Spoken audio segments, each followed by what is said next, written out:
Good evening, and welcome to episode number 15 of the Eve Prosper Market Show. I'm your host, Lockefox, and we start, as always, with regular show news.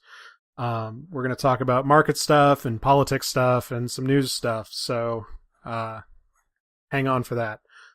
First, again, I'd like to pimp the Tweetfleet Slack channel. That's where we're putting the show outreach chat room in at the channel Prosper.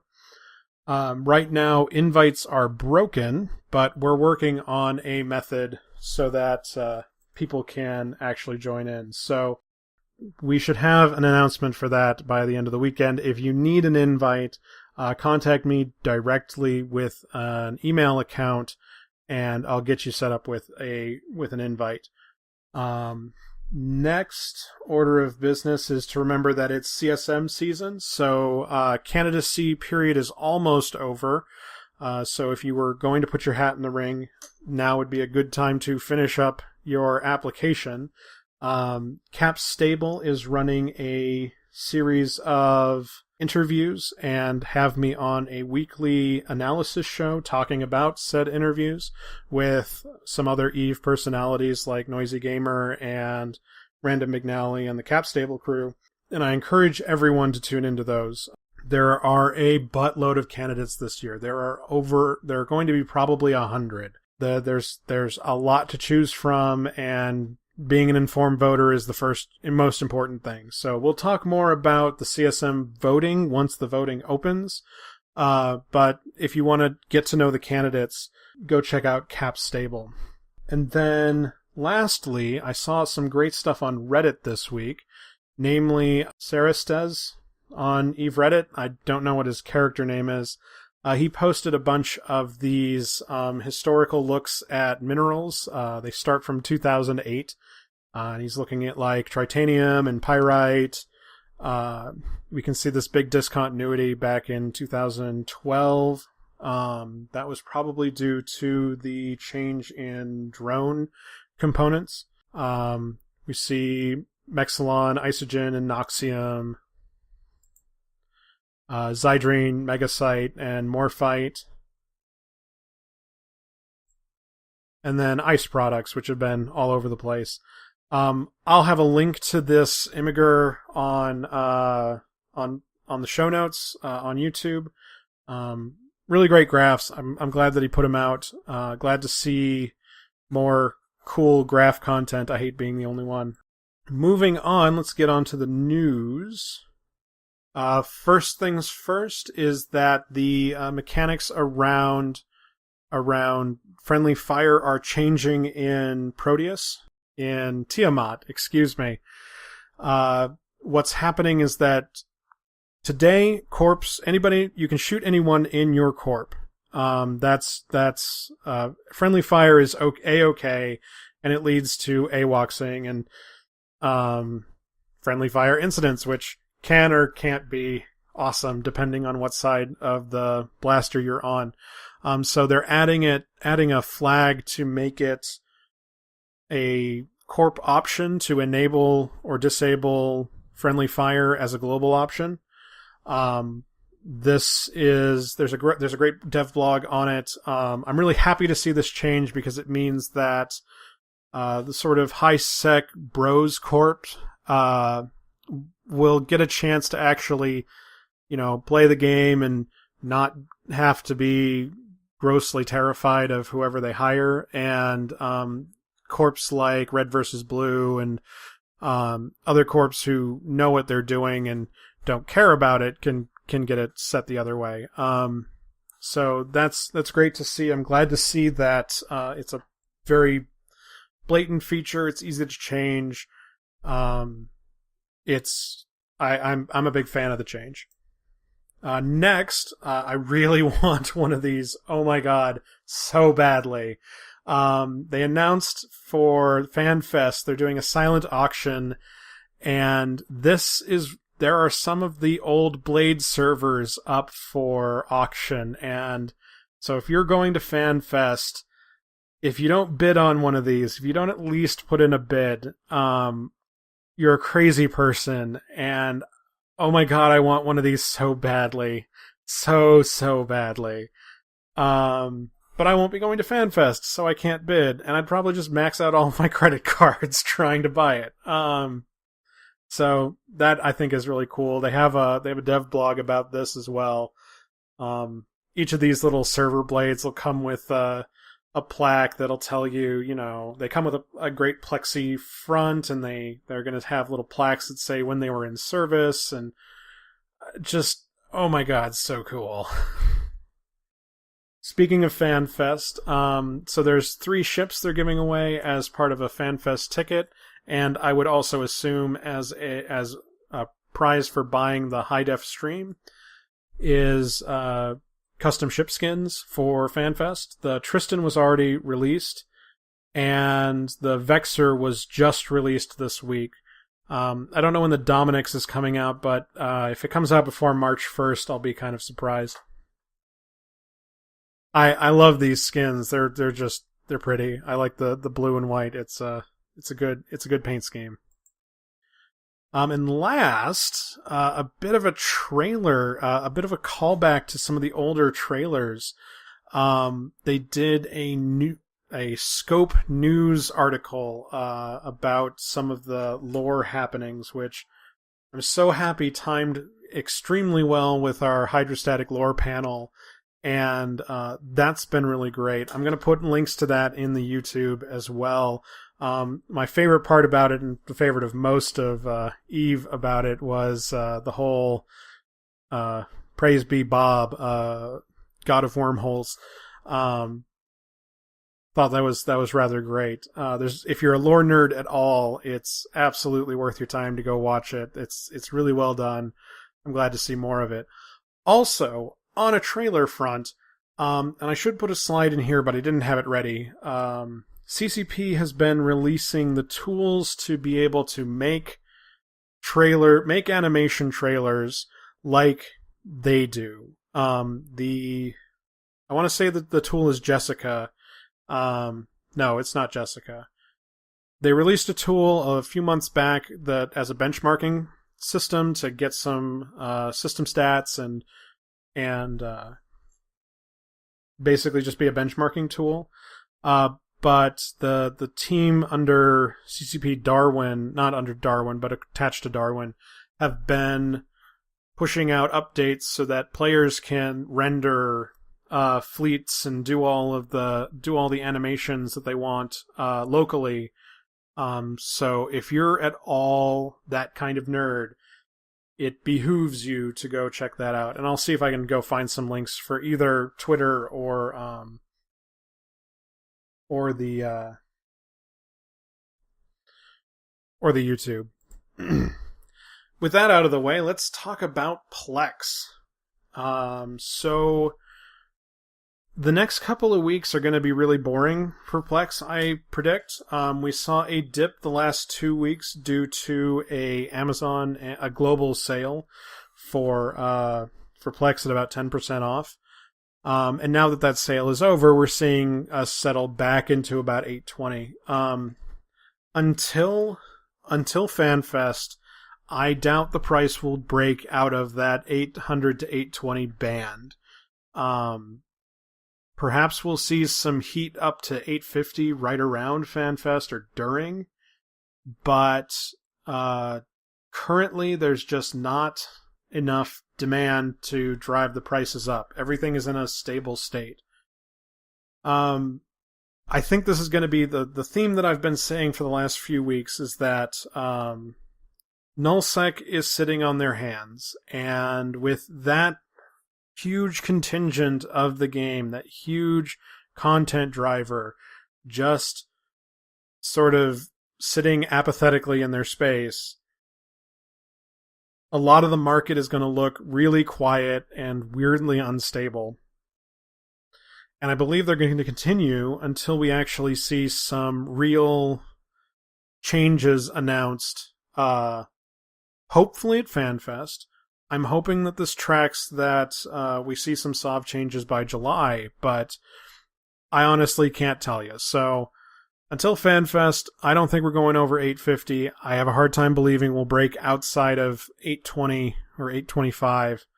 After FanFest, we might start seeing some more action, but we may not see anything until the summer. So just keep in mind that it's a great time to Plex your account because prices aren't going to change.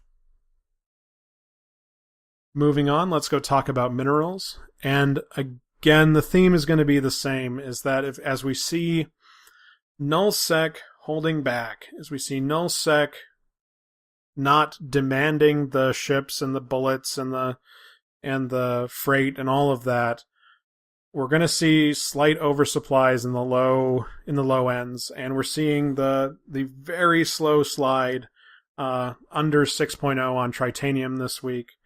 We should see a similar flatness, very slight downward pressure on pyrite. I wouldn't gamble on either of these minerals because they should bottom out soon being relative, and I expect them to turn around as soon as the nullsec war machine starts up again. Mexilon is also trending down, but it's been a little less stable on its downward trend. Again, these are extremely slight downward trends, extremely slight. Isogen has been staying rather steady as a trend, but bouncing around on the weekends.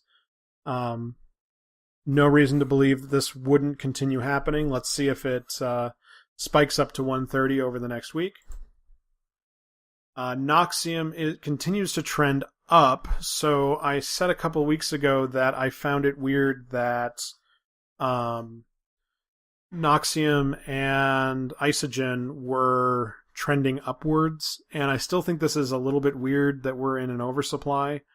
I expect the price to come back down to 650 over the weekend, but I don't know if we'll break the trend or not.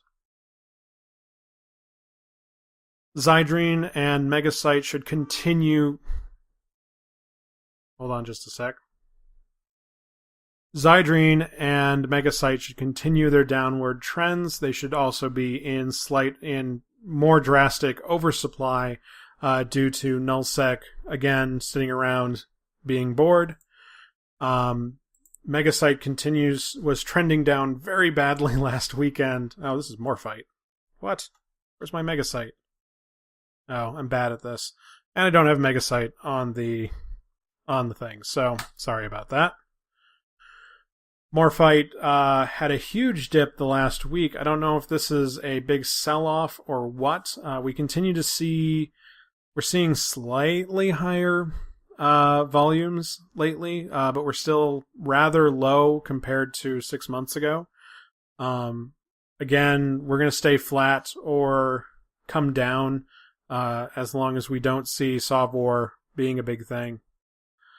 On the fuel front, nitrogen isotopes are staying another slow downward slope. They're now under 820. I have a hard time believing they're going to go all the way down to 800, but the slope is extremely light. So just sort of assume 820 is the price this week, or about 818. We might be at 815 next week, and then 812 the week after. Caldari fuel blocks are seeing a little bit of unexpected weakness, but this should be turning around during the weekend. Again, we're going to see the weekend spikes and the weekday lulls. No reason to not believe that. The hot action we were seeing in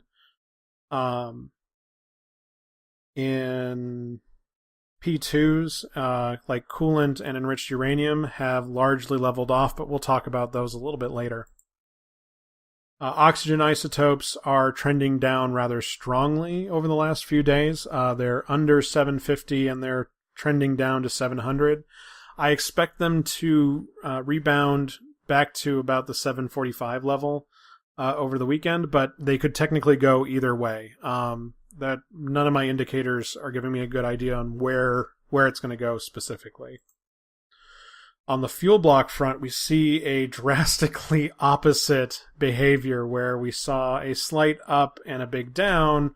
We saw a huge up and then a return to about normal. I can't tell you what to expect here. This was a bit anomalous, and there was no way I was going to catch this particular spike. So I wish I could have told you that it was going to do this, but didn't really see it coming, so sorry. Moving on to helium isotopes for Amar. They are continuing to trend down. We're right on the 600 mark, and I believe we're going to keep going down. It's going to be really hard to push this much below 600, so I hesitate to say that we'll get all the way down to like 580, but we're not seeing any abatement in the downward thing. I still think that miners are going to be overproducing and capitals are going to be underconsuming, so there's no reason for this trend to turn around. On the Amar fuel block market, again, expect the gross trend to sort of stick around, see a high weekend, a low weekday. And then hydrogen isotopes are just under 660, and again, continue to trend down. Same story as the Amar fuel. And we're not seeing as low a lull this last week, which might be a signal that we might see a spike this weekend, but I wouldn't bet on it personally. Moving on to outliers.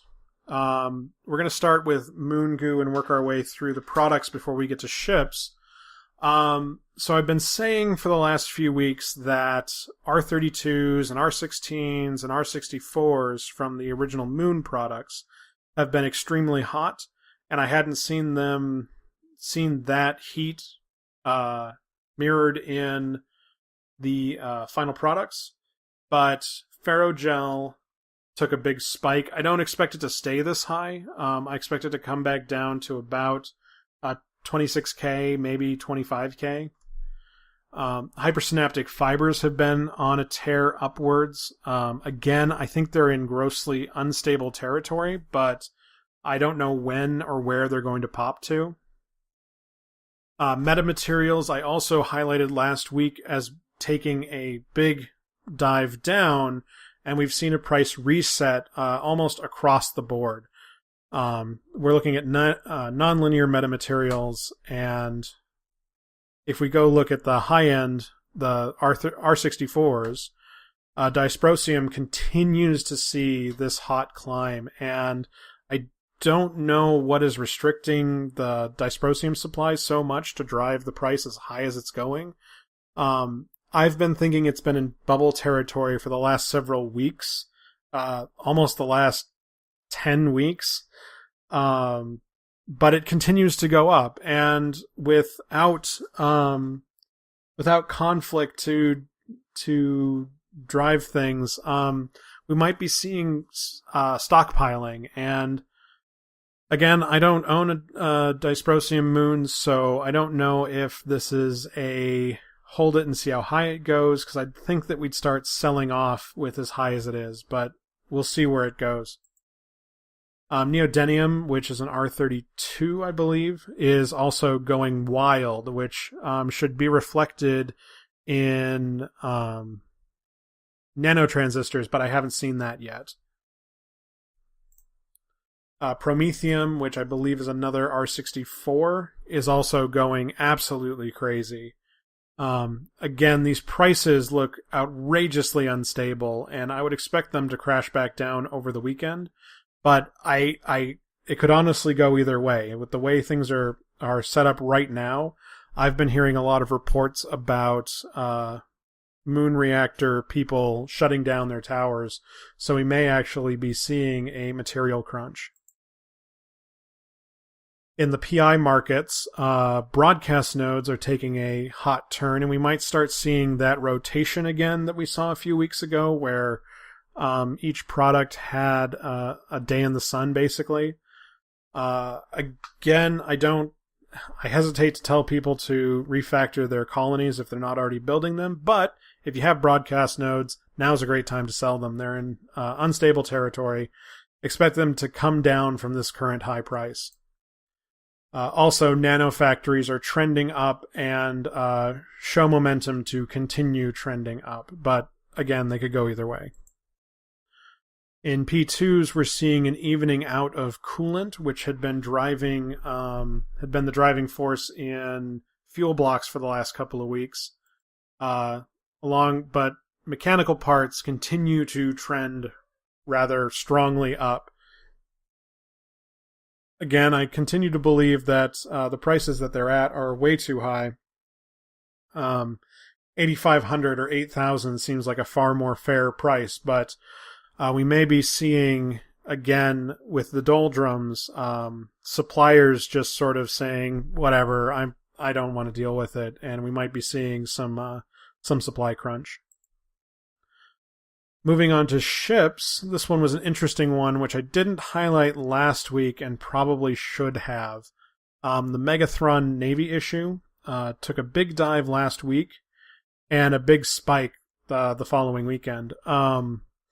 It's back down to its normal level. There's no reason to believe that it's really going either direction at the moment. It's actually trending down according to the bottom graph. But looks like somebody bought a bunch of them. I'm not sure who.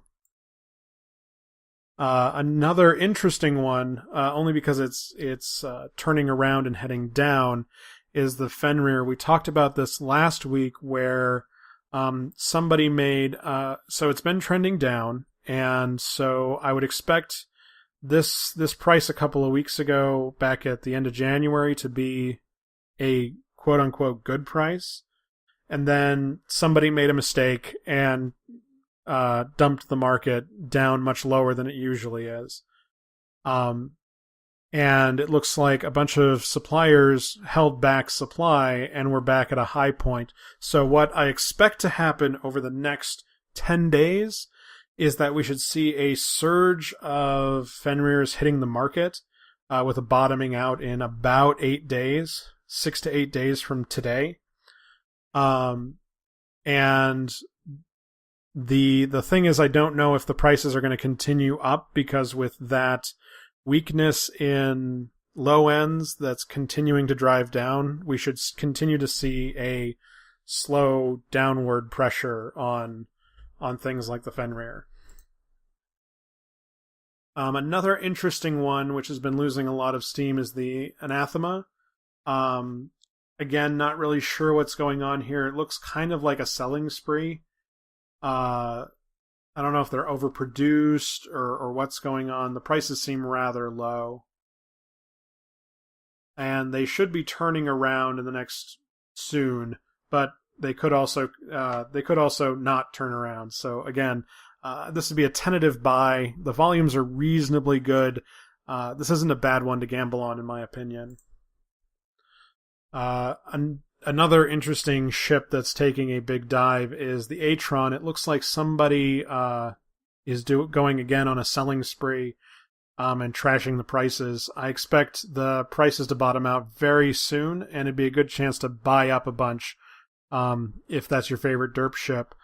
The prices should recover to about 400k or maybe a little bit. Where we were a couple of weeks ago is where I'd expect us to be in a couple of days. So I expect this trend to turn around in the next 2 days-ish. Another interesting one that's been cruising downwards is the Dramiel. This is of course a popular solo ship. It's extremely fast and really hard to catch. I freaking hate these ships. But prices keep trending down. It'd be a great chance to buy one or stock up if this is your kind of ship. I have a hard time believing that the price is going to turn around in the next few weeks, because ships like the Dramiel, the Hookbill, what are they? The Mortis Legion frigates. All of those sort of solo frigates are also competing against the new Tech 3 destroyers. And I have a hard time believing the Sweetpool and the Dramule really overlap a ton. Flying it around, it didn't seem to be as nimble or have the kind of engagement range, in my opinion. But the Dramule is going to be competing against now both the Confessor and the Sweetpool. So prices should continue to trend downward. I don't know what the floor will look like here. Another interesting one, because again the high end ship Tech 2 ships are kind of a favorite of mine. So the Marauders, the Black Ops, and the Hictors all have a very similar behavior, where we see a period of high prices, and then an oversupply from producers, which then leads to a constriction in supply, which then leads to another high price region. So we're right now in the oversupply phase of this cycle. So if you're a producer, I would hold off producing, or I would hold that final product and not sell it yet. If you're in the market to buy them, Chronos prices, as soon as they get under 1.05 billion, I think is a good price. It's going to be hard to believe that you can get them under 1 billion, but that might be the floor. We'll see over the next couple of days. I expect this price trend to turn around either next week or the following week. It's going to take some patience if this is the thing you want to bet on. We also see that the actual amount sold isn't that much during the peak, but if you bought up maybe 2 or 3, this might be a great opportunity to buy, hold for like 1 or 2 weeks. When the price crests 1.15 billion, then get them up on the market, get them sold, because the time that the producers are going to have to take to get to market is so long that you'll be able to make the money while they're waiting. And you can see this behavior, like I said, in Black Ops, in Marauders, Hictors. I don't know if I doubt that command ships do it, because they have Tech 2 BPOs, so they may not actually see this behavior. Another interesting one that I brought up last week because of a price spike was the Mackinac, and we're seeing an overcorrection down in the last few weeks. So this price under 200 million, I think, is a great chance to buy some. If you need Mackinacs, I hesitate to speculate on Mackinacs because I don't know when they're going to come back up over 200 million, and I don't think they're going to go much higher than 200 million. But we're seeing an overcorrection at the moment. Also on the Exumer market, we're seeing skiffs have been extremely popular. It looks like there may have been a buyout that drove the prices rather high. We might be seeing a constriction in supply. I don't know how long this heyday is going to last, but if you can build them, I would get them to market in the next week. I expect them to be back down at their normal price in 10 days, 8 to 10 days. And the normal price would be about 170, 175 million-ish.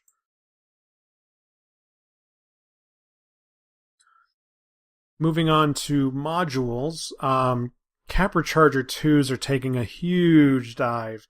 It looks like somebody grossly overproduced, and then went off to go sell a big pile. We're seeing a lot more volume than we usually see. I don't know what to say about the price today. I think the price is extremely low, so this would be a great chance to again buy in and wait for the prices to go up.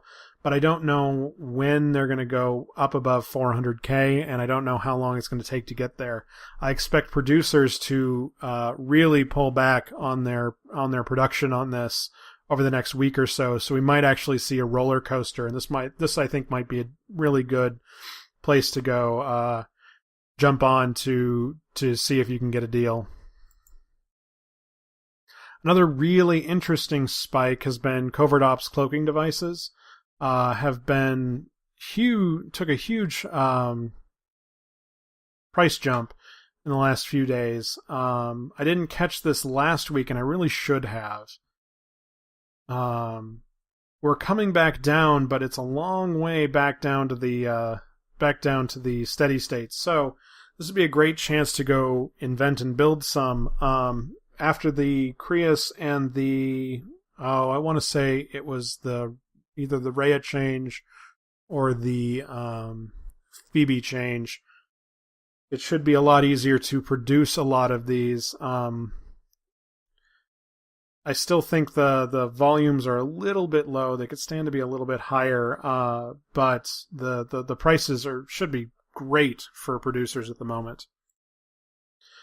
And then the last one I have on this week's outliers is the Galente Control Tower has been extremely popular, but now we're seeing, again, a big sell-off. And I think this is the signal that we're seeing moon reactors are getting out of the business. And I think they're going to continue getting out of the business until FanFest.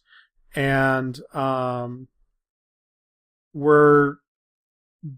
it's going to be an interesting ride for moon producers. I think it's still going to be a rough couple of weeks for them before things catch up. But it'll be pretty decent to see. This should be a signal that supply should be drying up slightly and give a little bit more room for the dedicated or crazy moon reactor. Now on to the last part of the show where we talk about predictions I either hit or missed. And the first one, I'm going to just have all of the smug. Emergent Combat Intelligence was on Reddit this week as somebody was throwing a big fit, sending hate mail to somebody for dumping the price. And I had to get the smug out and say, well, no, but actually the price was wildly unstable, and that wasn't a real price. So, that was a bubble, and it popped, and we're back to normal now. So,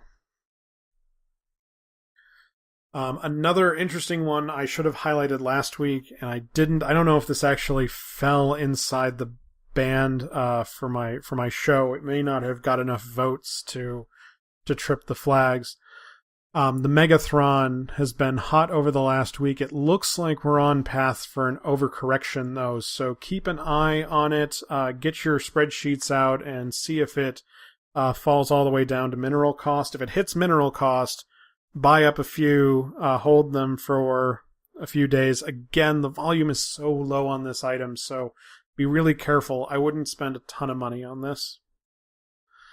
Another trend that came up last week was a bunch of shield equipment spiked. I don't know who was doing it really looked like somebody was having a big change in their meta. And along with all of those shield modules and shield ships and that kind of thing, we also saw the crystal set spiking. It's now since come down, and I kind of want to say that if you're in the business of assembling pirate implant sets for contracts, this would be a really great chance to buy some while they're underpriced. I think they're going to come back up another couple percentage points, maybe up to 10% more over the next week, 2 weeks. So if this is your game, I think crystal implants are at as low as they're going to go. But I wouldn't buy up a whole buttload of them because not many of them actually sell. And again, shield stuff, we saw a big spike last week with extra large ancillary shield boosters, and they have since come back down to a more reasonable price. I believe last week I told you that if you have exploration blueprints that now was a great time to burn them. I sure hope you did, because that was going to be the best chance you're going to see for a while. And to close the show, we're going to talk about CSM one more time. Again, tune into Cap Stable. They are releasing candidate interviews. Get to know candidates. Don't just vote your block. These are the candidates I'm supporting in this CSM season. Sugar Kyle is beloved by all. If you've listened to any of the incumbents, she is at the top of their ticket for partners they want to have on the CSM. She's a longtime friend of the show. She does amazing work and is insanely active. Steve Vernukin, Fuzzy Steve on Tweetfleet and the Devfleet is an amazing resource if you are a API developer. So if you are on Devfleet and you want to vote Devfleet, Steve Vernukin is the guy to talk to. He hasn't been as active in talking on social media until recently, last few months, but he works his butt off, and there is no one else on the ticket who I trust with the API topics more than Steve Vernukin. Host of Hydrostatic Podcast and Hydrag, Ashtarothi is also running. I'm helping manage his campaign. If you are interested in the lore, if you want another code-oriented guy on the CSM, I wholeheartedly support him. He's got a long race to run, and if you're going to vote your heart, I'd vote Ashtarothi. And then the last person on my ticket is Jane Fillon. He's running on the NPSI basis for informal corp structures, informal social structures kind of support.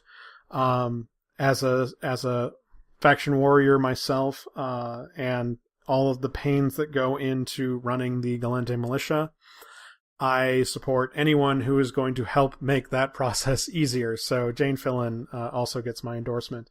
I am behind about a week and a half worth of interviews at the moment. I was really busy the last weekend, but again, tune into Cap Stable. I will be on this weekend to talk about the candidates in their meta show. If you don't have a chance to listen to the candidates, at least listen to us tell you what we think about the candidates. And again, the guys at Cap Stable are doing amazing work and really do deserve the praise and all of the glory for their hard work. So I've been Lockefox, and you've been listening to the Eve Prosper Market Show. I invite you to follow me on Twitter at HLibIndustry. I invite you to watch the show on YouTube if you can't catch it live on Twitch. We're on YouTube at Eve Prosper and on Twitch as HLibIndustry. We're live on Twitch every Friday night, 0300 Eve time. That's late US, late Thursday night US. And I'm also considering moving the show to Friday because CCP does a lot of their news on Friday recently. So by the time I report on it the following Thursday, it's not really news anymore. So if you have any opinions about that, I invite you to contact me in game at Lockefox. Drop by our Slack channel at the Tweetfleet. Again, I'll have information on how to join that soon. We're working on getting around the block we found today. If you want to talk to me outside of the show, Slack and Twitter are the places to do it. Again, I've been Lockefox. This has been the Eve Prosper Market Show. All right, guys. I'm going to pause the show and restart it in just like a few seconds. We're going to do about a 30-minute Q&A. I'm going to see if I can get my partner ATN on the line, and he can help talk about, if I can get him, he can help talk about the tools. And I'll be answering all of your questions that came up in the show during the broadcast. So just hang on a sec. I'll be right back.